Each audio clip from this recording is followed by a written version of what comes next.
first thing we're going to do when we install beadboard wainscoting or beadboard anywhere is we're going to acclimate it. So resist the urge to take all your solid lumber, bring it into a house, and just start nailing it on a wall. If any of you have ever had a hardwood floor installed, you know that the hardwood flooring guys do what? Acclimate their lumber. They acclimate the material. How do they do this? They bring it into the structure, and how long do they let it, quote unquote, season for? As long as it takes. As long as it takes. I always ask this question, and it takes 2 days, it takes a week, it takes 3 weeks.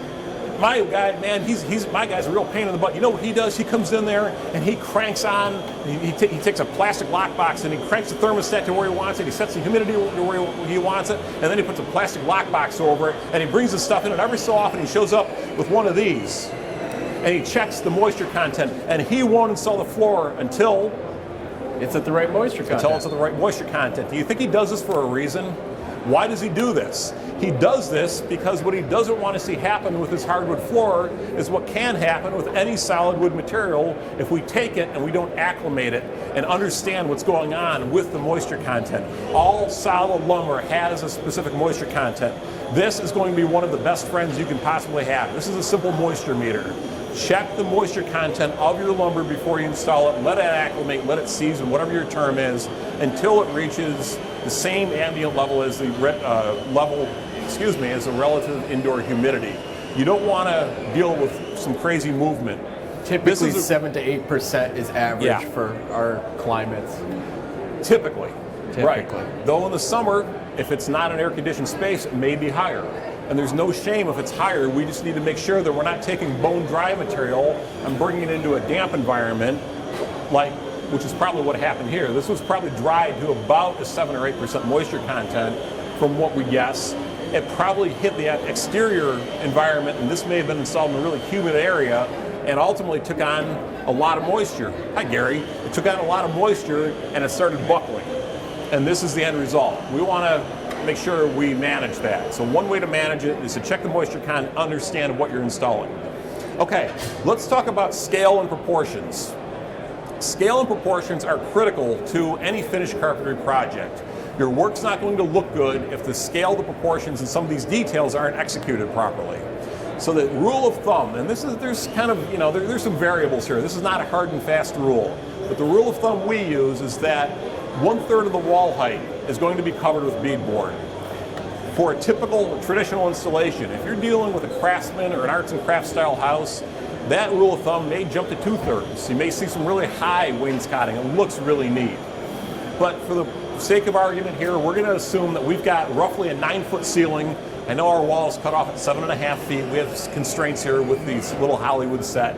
In reality, this wall would probably come up another 1.5 feet or so, give or take, and the ceiling would be somewhere up in here. And then this proportion is going to be much more pleasing to the eye.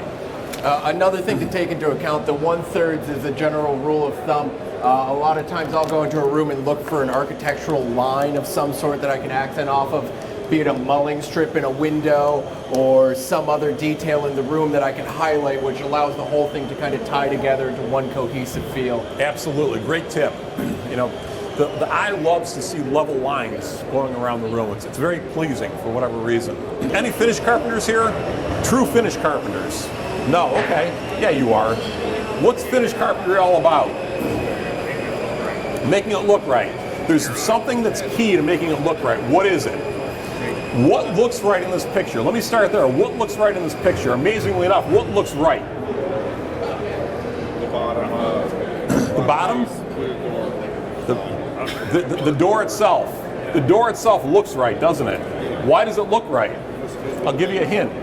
We're not talking, no, we're not talking about any of this. We're talking about the door itself. I don't care what you're talking about. But we're talking about the door itself. Why does that door look right? Come on, take it over. Shadow lines. Shadow lines. Shadow lines. Reveals. This is like the secret tip to finished carpentry. Shadow lines are a finished carpenter's best friend. The more shadow lines, the more reveals, the more margins, the more offsets, whatever you want to call it, the more shoulders that you have, the better your work is going to look. Why doesn't this look right? Thank you. Was this hard? It's flat. It's flat. It's like this guy's head. It's flat. It's absolutely flat. Here. You'll get a pencil for it. We'll give you a. You're not getting anything. You get a couple of I pencils. got all excited for a moment, poor guy. It's flat. It's like this giant smudge, isn't it? It's like somebody painted a wall and then took their thumb and did this all over it. You've seen photographs that look really terrible because there's not enough detail, there's not enough pop to them. There's not enough pop going here. There's a lot going on here. There's a whole lot of effort that went into this, isn't there? Look at this down here. You got 1, 2, 3, 4, 5, 6, 7, 8. A minimum of 8 pieces just in the trim, plus all the beadboard, and it is all wrong.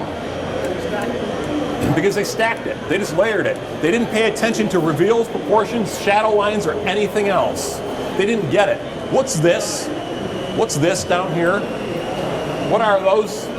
What are they? You know what they are. What are they? They're rosettes. They're not. Those are not plinths. Those aren't plinths. Where's our plinth block? Give me the plinth block, please, Ben. Those are not plinths. Those are rosettes. Rosettes go in the upper corner of a window, or sometimes if you're going to picture frame a window, you can make an exception, use them in the lower corner. Rosettes don't ever touch the floor. Period. You become a little passionate about this. Rosettes don't touch the floor. Where's our plinth? Where's our plinth block? It's right here. There we go. This is a proper plinth. The plinth is always wider than the base. Always. There are no exceptions to this that I'm aware of. Do you know of any? Okay. The plinth is always wider than the base. It's not shorter than the base. I'm actually pretty sure that there's classical laws about that. There are. We won't get into. We could spend hours just on the classical scale and proportions. We won't go there. Notice I said we. So the plinth is all wrong because it's not a plinth, it's a rosette. What's this? What's really going on here? We got kind of like a few different pieces of base. They tried to line, to your point, Ben, they actually tried to line the top of the base up with the bottom of the door rail. Okay. What's that? It was yours? Oh, that was your point. Oh, I'm sorry. I misunderstood. I'm sorry. Here you go. So there was this effort. There was really this effort made, and I'm not here to make fun of anybody. I recognize we all learn, and I would have done stuff like this years ago because I didn't know any better. I probably still don't know any better, but anyhow. Fake it till you make it. There was a lot of effort that went into this, but they didn't quite get it right. So what else is going on? No scale, no proportion. This doesn't really relate to anything. The shadow lines are all smudged.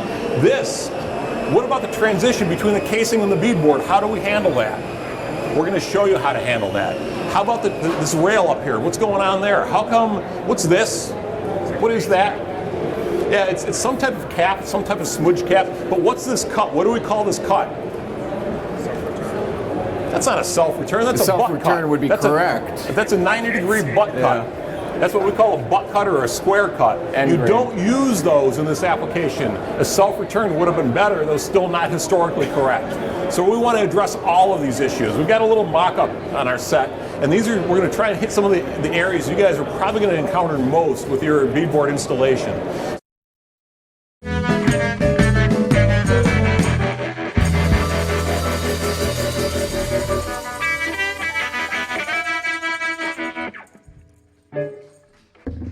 Yeah, thank you.